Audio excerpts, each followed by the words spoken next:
Buruknya tertib administrasi lagi-lagi menjadi biang dari sederet kerugian negara atas aset-aset yang hilang tak tentu arah.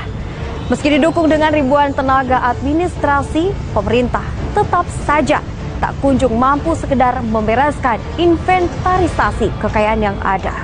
Tak urung, cerita tentang aset yang hilang tak pernah lenyap dari daerah ini. Sama saya Diosi Karisma, inilah Jejak Pekan.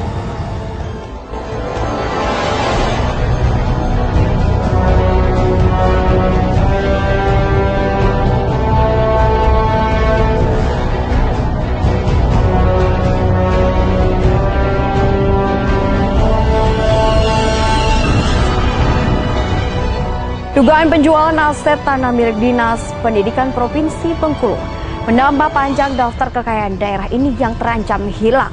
Lahan yang selama ini direncanakan bagi pembangunan sekolah justru tak jelas kemana rimbanya.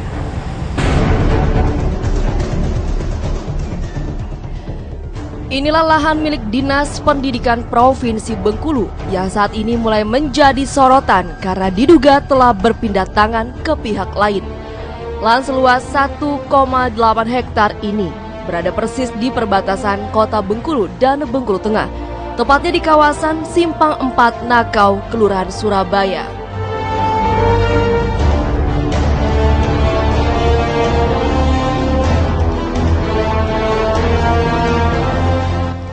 Lokasi tanah ini memang terbilang sangat strategis karena berada persis di pinggir jalan dan berada di akses utama Jalan Lintas Sumatera yang menghubungkan sedikitnya 4 kabupaten dalam Provinsi Bengkulu. Nilai tanah dengan luas hampir 2 hektar saat ini ditaksir mencapai 3 miliar rupiah. Lahan yang sudah diratakan sekitar 3 tahun lalu ini sudah ditumbuhi semak belukar, khususnya di bagian depan lahan yang berbatasan langsung dengan jalan raya. Dan kabar soal pemindahan tangan penguasaan lahan ini sudah menjadi cerita lama sejumlah pihak yang sebenarnya mengetahui persis riwayat tanah ini. Sayangnya terbilang sangat sulit untuk meminta keterangan dari saksi-saksi terkait riwayat tanah yang disebut-sebut akan diperuntukkan bagi pembangunan gedung sekolah ini. Dugaan pengalihan kuasa serta penjualan lahan ini pertama kali terkuak dari hasil reses anggota DPRD Provinsi Bengkulu ke kawasan Perumnas Surabaya Permai. Adalah anggota Komisi 4 DPRD Provinsi yang juga anggota Pansus Aset DPRD yang secara tidak sengaja mendapat laporan langsung dari warga. Ahmad Ismail mengaku mendapatkan informasi atas dugaan penjualan lahan milik Dinas Pendidikan Provinsi di kawasan Nakau ini. Informasi ini berasal dari laporan warga setempat yang menyebutkan pembangunan sekolah di lokasi tersebut tak kunjung terwujud. Mirisnya, ternyata lahan sudah diperjualbelikan. Pada saat reses kemarin di Surabaya Permai, masyarakat di sana melalui RT dan RW mohon kepada saya selaku anggota DPR untuk membangun SD dan SMP di lingkungan Surabaya Permai. Dalam reses itu berkembang bahwa mereka sangat membutuhkan sekolah SD dan SMP. Nah, syarat untuk membangun sekolah itu adalah harus ada tanah. Nah, maka saya menyampaikan kepada masyarakat supaya menyiapkan tanah untuk dibangun SMP. Nah, sehingga masyarakat di sana menyampaikan bahwa ada tanah Dignas di Simpang 4 Nakau. Nah, akhirnya kita sepakatlah ada tim masyarakat di sana menelusuri tanah, dan setelah tanah itu siap atau ada, baru kita menyiapkan anggaran untuk pembangunan sekolah.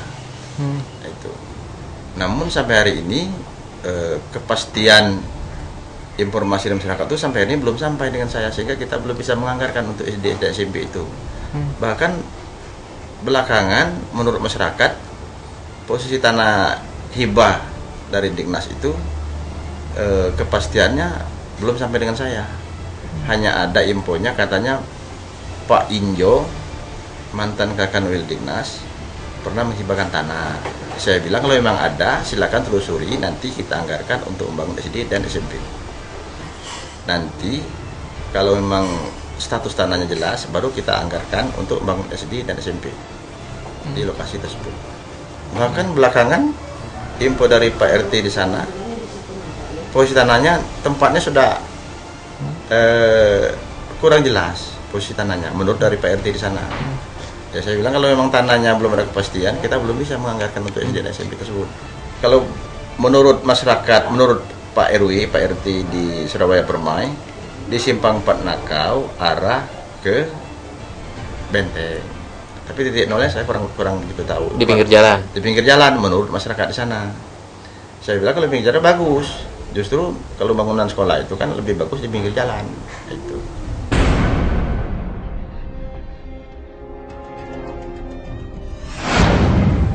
Dengar itu tidak pernah, apalagi yang ini Pak Enjo dulu kan, karena Pak Enjo itu udah ibu masuk ke Diknas, Pak Enjo itu udah ada lagi. Nah, ada istilahnya ibu masuk ke Diknas provinsi itu waktu itu Pak Musa. Pak Musa, ketika ibu masuk ke Dinas Provinsi. Tahun-tahun berapa Pak Injo itu berarti mungkin masuk? Pak Enjo itu kalau nggak salah saya sekitar 84 ke bawah. Oh, sebelum tahun 84. 84 ke bawah atau 85 ke bawah. Nah, itu. Nah, kalau memang soal tanah, sepengetahuan Ibu, yang tanah Diknas ini memang ada yang di mana Bu sebenarnya? Kalau ibu tahu yang Diknas itu yang tahu persis itu yang Surabaya. Yang Surabaya yang tanah di Surabaya yang perumahan itu sekarang. Oh, dekat perumahan. Dekat perumahan itu tanah di Surabaya itu kan perumahan Diknas semua itu. Jadi Diknas dulu kerjasama dengan PTPN untuk minta dibangun dulu itu. Nah, memang masih ada sisa tanah yang belum dibangun sekarang, Mas Tonggal Ibu kayaknya. Itu yang aku nggak jelas. Itu dulu memang tanah Diknas itu memang tanah yang dibeli oleh Diknas, aset yang dibeli atau seperti apa sih asal muasalnya kalau yang di Surabaya Permai? Yang di Surabaya Permai itu memang Diknas yang beli. Oh, dibeli oleh Diknas memang dulu Dibeli awalnya. oleh Diknas dulu, masih zamannya Pak Musa. Berarti sekitar tahun 85-86. Dan sepengetahuan kita memang baru itu yang ada kemarin terekam. Iya, kalau yang apa tadi itu, yang dari Pak Enjo itu nggak tahu saya. Karena persis sebelum Ibu masuk tadi. Belum masuk ke situ. Tapi kalau cerita ya pernah dengar Pak Enjo itu, tapi kalau dia ngasih tanah itu nggak tahu saya. Termasuk kalau rencana pembangunan sekolah nggak tahu juga Bu ya? Nggak tahu juga saya pembangunan sekolah di situ. Yang jelas kalau dulu setiap tanah itu dibeli, kalau memang untuk sekolah itu memang ada ininya. Istilahnya dana itu dari Diknas, dari perusahaan untuk pembelian tanah dulu, baru membangun sekolah. Istilahnya itu. Saya nggak tahu kalau memang Pak Enjo itu mengamanahkan mewariskan tanahnya sendiri kan, itu untuk kepentingan negara kan, bisa jadi. Tapi saya waktu masuk dulu Pak Enjo belum ini. Oh, Pak Enjo sudah pindah? Udah pindah ya. Saya Pak Musa itu pindah dulu. Kalau angkatan-angkatan Pak zaman Pak ini memang nggak ada lagi Bu, yang sekarang masih? Nggak ada lagi, udah pensiun semua.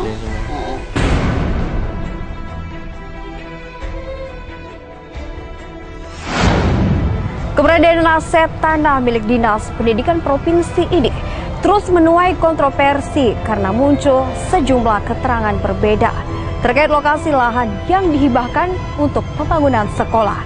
Kecurigaan semakin menguat karena muncul ketidakjelasan posisi aset lahan Diknas yang belakangan diketahui berada di beberapa lokasi berbeda. Meski sudah sampai ke telinga DPRD Provinsi, namun informasi dugaan penjualan dan pengalihan kuasa kepemilikan tanah milik Diknas ini masih simpang siur. Sejumlah pihak terkait yang harusnya mengetahui persis riwayat tanah ini justru memilih tutup mulut dan memberikan keterangan yang membingungkan. Seperti contoh, perangkat RT setempat yang mengaku tidak banyak mengetahui soal lahan yang kabarnya sudah diperjualbelikan tersebut.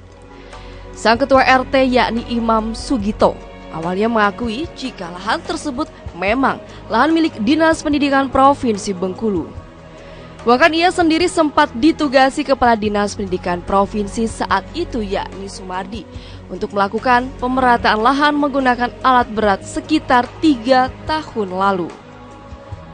Sayangnya Iman Sugito kemudian justru mengaku tidak bisa memastikan apakah lahan ini benar-benar lahan milik Diknas atau pejabat Diknas Provinsi. Iman Sugito juga enggan bercerita lebih jauh terkait kejelasan asal-usul lahan ini yang awalnya merupakan lahan pembagian Polri di era tahun 69 lalu. Itu tadi, apalagi yang untuk dijual belikan. Nah itu sampai sekarang saya belum tahu siapa yang beli, siapa yang jual. Kalau seandainya yang membeli atau menjual, jelas saya tahu kan, oh ini berarti tanah ini dari ini diperuntukkan untuk ini. Jadi saya kan bisa memberitahu sama warga orang banyak bahwa di sini akan bangun ini, kan itu. Tapi kabar penjualan itu memang pernah terdengar sebelumnya? Kabar penjual, kalau kabar penjual sampai sekarang belum ada pendengar. Belum ada. Sikap lebih tertutup ditunjukkan mantan Kades Nakau yang sebelumnya disebut-sebut juga mengetahui permasalahan lahan yang berbatasan langsung dengan Bengkulu Tengah ini. Ia hanya mengaku muncul banyak persoalan di kawasan Simpang 4 tersebut yang notabene dahulu sebenarnya masuk sebagai kawasan Desa Nakau. Pengakuan mengejutkan datang dari Asisten 1 Setda Provinsi Sumadi yang dulu menjabat sebagai Kepala Dinas Pendidikan Provinsi Bengkulu. Sumardi menyatakan tanah di lokasi ini merupakan tanah miliknya pribadi yang ia dapatkan dari mantan Bendahara Pemkab Bengkulu Selatan bernama Musni Abu Bakar. Tanah tersebut menurutnya ia peroleh pada tahun 1984 setelah dirinya mencicil pembayaran tanah kepada yang bersangkutan. Memang awalnya tanah yang ia cicil sebenarnya berada di kawasan Pagar Dewa. Namun oleh sang pemilik tanah kemudian dipindahkan ke kawasan Nakau persis saat dirinya akan melakukan pelunasan pembayaran. Ya, saya tidak mengetahui bahwa Diknas punya tanah di sana. So, tanah itu saya miliki berawal dari saya kredit tanah pada saat tahun 83 sampai dengan tahun 85 itu dengan Pak Musni Abu Nawar. Nah, nanti suratnya menyusul. Nah, suratnya pada saya itu dikasihkan sama saya berupa segel. Segel masih merek 25.000, mungkin pada saat itu lupa saya kan. Tanah Ikoko dijual sekitar tahun 90 lah. Tahun 90-an dijual. Yang itu masih. Yang beli siapa udah tahu gitu ya? Itu jadi yang beli dulu dosen Jakarta.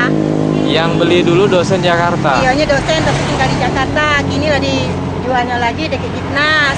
Oh, dijualnya lagi dekat Diknas. Diknas atau orang Diknas? Ya orang Diknas lah. Orang Diknas. Yang punya kan kemarin kasih kok kemarin di dosen itu kan. Saya sudah cek dengan Pak Haji Irwan. Pak Haji Irwan bilang, Pak, tanah kita hanya satu itu yang bersertifikat di sini. Yang lain saya tidak tahu. Saya orang lama di sini, adalah orang tata usaha di sana. Nah, kalau misalnya ada orang yang merasa saya lebih berjangan itu tanah rumah ini.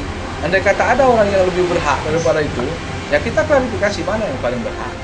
Nanti kita lihat kali kepada negara. Tidak usah kita kebakaran jenggot urusan, cuman maksud saya itu ketika berbicara itu harus ada alasan-alasan yang kuat.